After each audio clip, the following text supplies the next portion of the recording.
ঈদুল ফিতরের রাতেও দিনের কোনো আমল আছে কিনা? ঈদুল ফিতর এর সুন্নাহ আছে অনেকগুলো। কি কি সুন্নাহ আছে ঈদুল ফিতরের? ঈদের চাঁদ ওঠার পর থেকে প্রথম আমল হলো ফিতরা দেওয়া। পরিবারের সবার তরফ থেকে গরিব অভাবী লোকদের কাছে, আপনার পরিবারে 5 জন হলে 5 জনের পক্ষ থেকে ফিতরা আপনি খাবার পৌঁছে দিবেন গরিবের বাসায়। এটা হলো প্রথম আমল।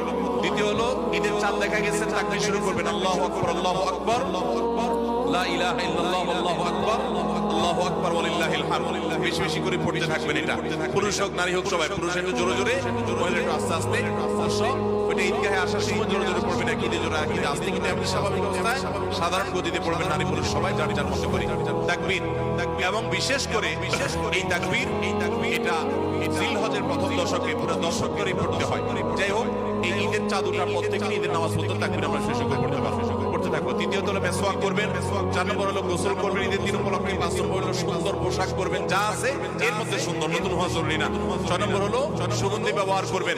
7 নম্বর হলো আপনার খেজুর খেয়ে তারপরে ঈদগাহে আসবেন, খেজুর খেয়ে মিষ্টি মুখ করে ঈদুল ফিতর ঈদগাহে আসবেন। এরপরে সুন্নাত হলো যে রাস্তায় ঈদগাহে যাবেন আরেক রাস্তায় ঈদগাহ থেকে ফেরত যাবেন। এগুলো হলো ঈদের সুন্নাহ।